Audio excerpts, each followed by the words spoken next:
सो hey guys, आज हम दोबारा से इमॉर्टल गॉड जर्नी के आगे के एपिसोड को एक्सप्लेन करने वाले हैं। अगर तुम लोगों ने अब तक इसके पीछे के एपिसोड्स नहीं देखे हैं तो चैनल पे अपलोडेड है, एक बार चेकआउट जरूर कर लेना। इस एपिसोड की स्टार्टिंग में हम यहाँ पे देखते हैं कि शायद ने उस थंडर एनर्जी को तो एब्जॉर्ब कर लिया था, मगर वहाँ पे इतने सारे वाइल्ड बीस्ट आने के बाद वहाँ पे सेबल और यहाँ पे शायू को उन साथ लड़ना तो काफी ज्यादा मुश्किल होने वाला था, क्योंकि यहाँ पे जो सेबल था वह भी अपनी थंडर एनर्जी लेने में लगा हुआ था। पर यहाँ पे एक फायदा सेबल का बहुत काफी ज्यादा होता है कि यहाँ पे सेबल ने उस थंडर एनर्जी को लेने के बाद उसके पास थंडर पावर भी आ चुकी थी, जहाँ पे वो अपनी थंडर पावर के साथ साथ यहाँ पे उनके जो वाइल्ड बीस्ट थे काफी आसानी से खत्म होते जा रहे थे। मगर अभी भी यहाँ पे जो उनका लीडर था वाइल्ड बीस्ट का, वो भी अभी भी उन्हें ऑर्डर देता जा रहा था, जिस वजह से यहाँ पे वो काफी ज्यादा मात्रा में वाइल्ड बीस्ट आते जा रहे थे। और यहाँ पे शायू को देखने से तो ऐसा लग रहा था वो काफी ज्यादा डैमेज हो चुका है उन थंडर एनर्जी की वजह से। मगर इसी के साथ साथ यहाँ पे जिसके पास रेड स्टोन था, उस रेड स्टोन ने यहाँ पे उसकी एनर्जी को पूरी तरह से कवर कर लिया था। एंड अब शायू भी अपनी पूरी फ्लेमिंग पावर के साथ और अपने स्पिरिचुअल वेपन के साथ सीधा उन वाइल्ड बीस्ट के ऊपर अटैक करने लग जाता है। अब इसी के साथ साथ यहाँ पे ये जो शायू की एनर्जी थी वो भी उस थंडर एनर्जी की वजह से काफी ज्यादा हाई हो चुकी थी, और यहाँ पे उसकी स्पीड में भी काफी ज्यादा फुर्ती आ चुकी थी। एंड हमें एक चीज और देखने के लिए मिलती है, अब जिस जगह पे वो एनर्जी गिर रही थी उसी के साथ साथ वहाँ पे काफी बड़ी दरार भी आने लग जाती है। अब जिस वजह से यहाँ पे कुछ वाइल्ड बीस्ट तो उसी दरार के नीचे गिर जाते हैं, और यहाँ पे हम देखते हैं कि वो एनर्जी सीधा शायू के ऊपर आई थी। अब इसके साथ साथ शायू की पावर भी और ज्यादा बढ़ चुकी थी।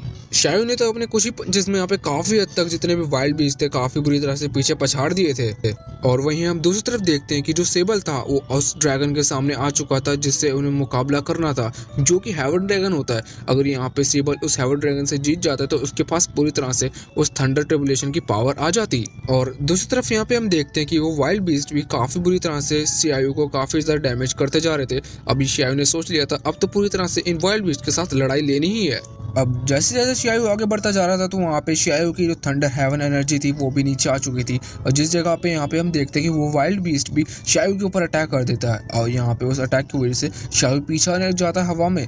और पीछे हम देखते हैं कि जो ड्रैगन था वो भी शायू के पीछे आ चुका था, तो जिस वजह से यहाँ पे शायू भी काफी ज्यादा बीच में फंस चुका था। अब सेबल से उस ड्रैगन की लड़ाई होने के बाद हम यहाँ पे देखते हैं कि सेबल का एक नया लुक देखने को सामने आता है। अब शायू ने भी उस हेवन ड्रैगन को काफी आसानी से हरा दिया था, और उसके पास भी काफी अच्छी खासी पावर आ चुकी थी, जहाँ पे वो अपनी स्वॉर्ड के साथ हवा में उड़ता जा रहा था। और यहाँ पे उसने काफी बड़ा फॉर्मेशन को भी बना लिया था। और दूसरी तरफ यहाँ पे हम वाइल्ड बीस्ट को देखते हैं, जो कि देखने से लगता नहीं था कि अब वो दोबारा से उनके साथ फाइट लेंगे। अब शायू के उस फॉर्मेशन के बनने के बाद वहाँ पे उनमें से कुछ शॉट्स निकलती है, जो शॉट सीधा उन वाइल्ड बीस्ट के ऊपर अटैक कर देती हैं। अब उन अटैक के बाद काफी ज़्यादा विस्फोट होता है, और यहाँ पे धीरे धीरे करके वहाँ के जो वाइल्ड बीस्ट थे खत्म होने लग जाते हैं। और इसी के साथ साथ यहाँ पे जो शायू के पास कुछ नए वेपन्स आ चुके थे, जहाँ पे वो उन्हीं वाइल्ड बीस्ट के ऊपर अटैक करता जा रहा था। अब उन काले बादल के हटने के बाद वहाँ पे सारे वाइल्ड बीस्ट वहाँ से चले जाते हैं। अब यहाँ पे हमारा सीन चेंज होता है, हम शायू को देखते हैं जो कि बैठ कल्टीवेशन कर रहा था। अब उसके सामने सेबल आ जाता है। अब यहाँ पे शायू सेबल को देखते हुए उसकी पिछली बातों को याद करने लग जाता है। अब उस जगह पे हम देखते हैं कि जो शायू था अपने चाइल्डहुड में आ चुका था, मगर यहाँ पे जो उसका दिमाग था अभी भी प्रेजेंट टाइम वाला ही था। और यहाँ पे शायू के साथ साथ वो सेबल भी था। और यहाँ पे हम एक चीज नोटिस करते हैं कि यहाँ पे जो सेबल था उसे बोलना आता था, जहाँ पे उन बातों को बताता है कि यहाँ पे जो शायू के साथ रात रह के उसे काफी ज्यादा अच्छा महसूस होता है। अब यहाँ पे दोनों ही अपनी कुछ पुरानी बातों को याद करने लग जाते हैं साथ में बैठ के, और यहाँ पे सेबल भी अपनी उन्हीं बातों को बताता है जहाँ पे शायू के साथ उसने वक्त बिताया था। अब उस जगह से बाहर आने के बाद यहाँ पे हम देखते हैं कि शायू सेबल दोनों एक दूसरे से गले लगे हुए थे, और यहाँ पे एलेक्स उस चीज को देख के कुछ अलग ही समझ रहा था। वो ये नहीं समझ पाता था कि यहाँ पे इन दोनों में हो क्या रहा है।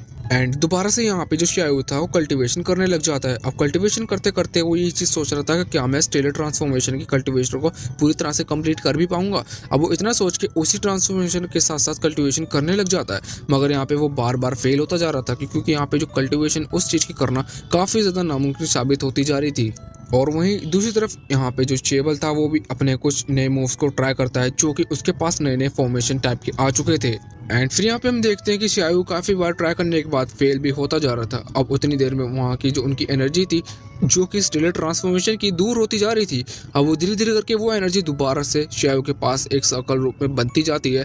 और यहाँ पे शायू ये चीज सोचता है कि अब इस बार मुझे इसे पूरी तरह से कंफर्म करना ही होगा।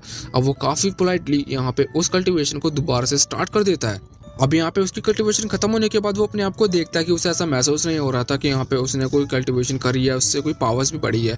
अब यहाँ पे सेबल भी वहाँ पे आ जाता है और यहाँ पे हम देखते हैं कि शायू दोबारा से उससे बोलता है कि हमें और भी ज़्यादा आगे जाना है। अब शायू अपने एलेक्स से कहता है कि यहाँ पे मुझे कुछ अपने वेपन को रिफाइन करना होगा। जहाँ पे जो एलेक्स था यहाँ पे उनके लिए कुछ ऐसे क्रिस्टल्स बताता है जो कि उन क्रिस्टल के साथ यहाँ पे वो अपने वेपन्स को रिफाइनिंग करके और भी ज़्यादा अपग्रेड तरीके से बना सकते हैं। अब काफ़ी टाइम तक सोचने के बाद यहाँ पे उनके लिए कौन सा क्रिस्टल काफ़ी ज़्यादा बेस्ट रहेगा उन वेपन्स के लिए, तो यहाँ पे जो शायू था एक क्रिस्टल को चूज कर लेता है और उसी रिफाइनिश मशीन के अंदर डाल देता है।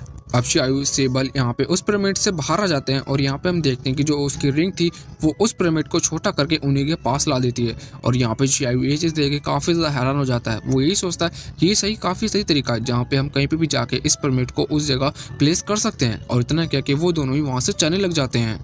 एंड अब यहाँ पे हमारा सीन जो कि यहाँ पे क्वीन डे के पास आ चुका था। अब यहाँ पे क्वीन डे अपने एक सोल्जर्स को कहते हैं कि यहाँ पे अपने ईगल प्लान को तैयार करो। जहाँ पे ईगल प्लान का मतलब ये था कि यहाँ पे किसी ईगल के साथ उन्हें एक लेटर दिया जाएगा।